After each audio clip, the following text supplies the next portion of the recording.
Hello, Michael. Hello, Peter. Nice to see you again. I've met you a couple of times in my tango career, and the first time I think that was in Taboo Camp. You were a teacher at that time, and I remember your lessons were well prepared, really very structural. I loved it, Thank but you. also witty. I love that too. I'm British. It's a quality that Yeah, comes. absolutely, especially with you. Um, and you're giving a seminar soon in Arnhem on Pugliese. But let me introduce you a little bit. You are a dancer, you're a DJ, you're a teacher, and you're a music lover, as you say. Yes, You wrote, that's my mission, is to share this music with the people. and you wrote Musical Secrets. It was your first book, I think. Yep, 2012. Yeah, right. And I especially liked your juicy details. Yeah, maybe it's a little bit of boulevard um, interest. Could you mention one of these juicy details?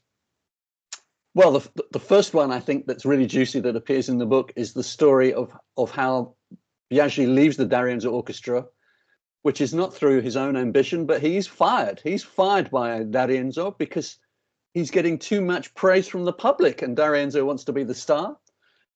Biaggi is dismissed, but it's a happy ending for us as dancers because then we get the Biaggi Orchestra, which is also a great orchestra to dance to with a different personality.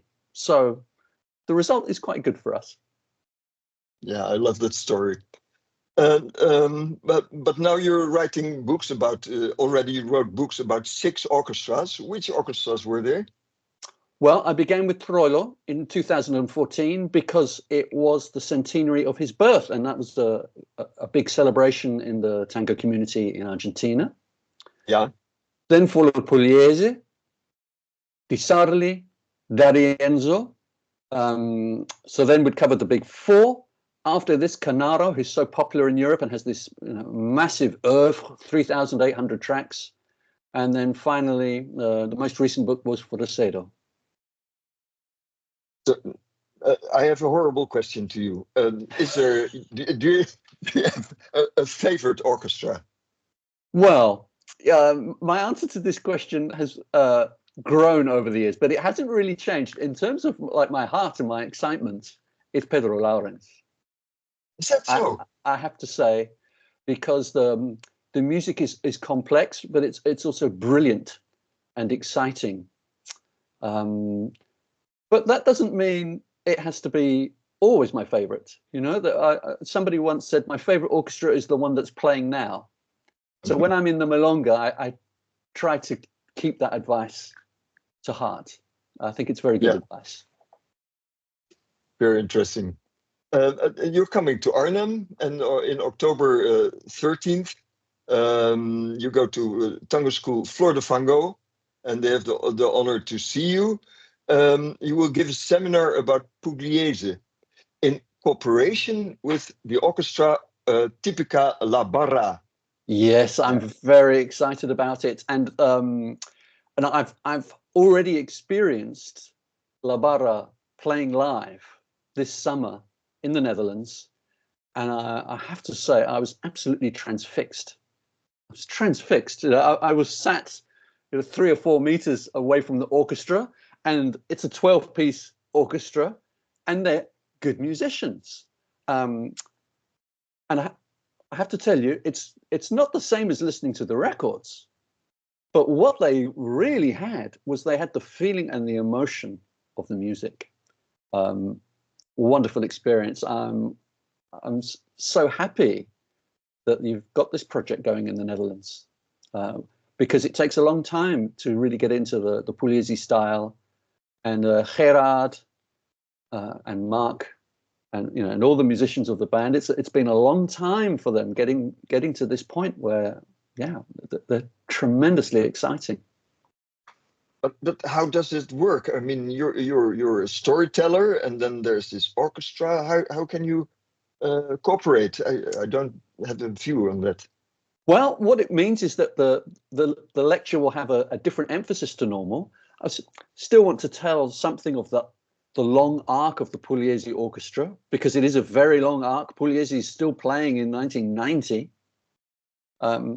But we shift the emphasis to the music itself, meaning how does Pugliese construct a tango? You know, what is it about a tango that makes it a Pugliese tango? And we can demonstrate this with the orchestra. We can demonstrate how the jung is created by the different sections of the orchestra. We can demonstrate how tension is built and released, how he generates suspensions, which in all things that we respond to as dancers during the dance. So it gives us other possibilities. And of course, by taking pieces from different decades of the orchestra, we can still show something of the development. And yeah, that's it. It's the first time for both of us to work like this, but we both see the possibilities and we're excited about it. It sounds like a deep dive into Pugliese, and I think it's also for very advanced dancers. It would be really interesting to see that. And interesting for advanced dancers, but when you teach on the level of the music, I find it really equalizes the levels.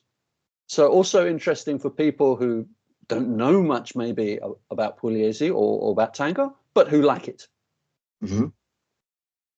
And after that, you will be the DJ. And well, I'm a modest DJ myself, and I'm at the moment I'm not really inspired, I must admit. Would you have any DJ secret to tell me?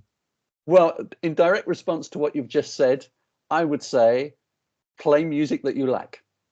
Because when you play music that you like, it will inspire you and you'll have more passion for your DJing. And when as DJs we're enjoying what we're doing and we believe in the music that we're playing, the public feel it. You know, you're putting that feeling out in the room.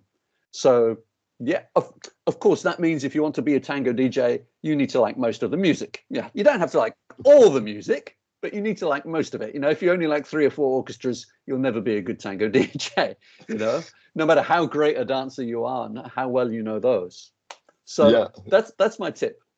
Thank you very much. It really inspires me and maybe it will help. So now let's talk about the future. Who will be your next orchestra that you would like to write about? Well, I've got 3 projects on the go right now. The first is a long-term project, so it won't be the next book, but I really would like to write a book about the women in tango.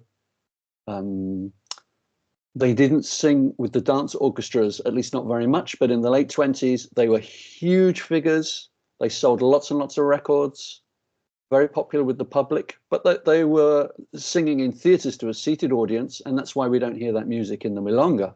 But they were premiering many of the tangos that we now dance to. So this is a story that needs to be told. But in terms of the... May I go interrupt you? Because I'm fascinated by Ada Falcon. Oh, God, yes. Is it true that she ended up in a monastery or something?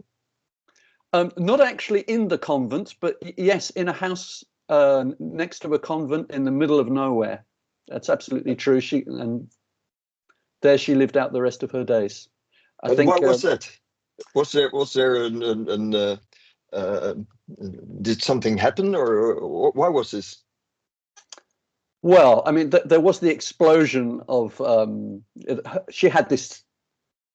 Today we'd call her and Canaro a celebrity couple, but of course he was married. There's this scene, finally the wife won't take any more and she confronts Ada Falcon with a gun in the recording studio, which is just crazy. And at that point, Ada Falcon flees. And I think also she feels very guilty because of Catholic guilt, the Catholic belief system. Argentina's still a Catholic country in some ways.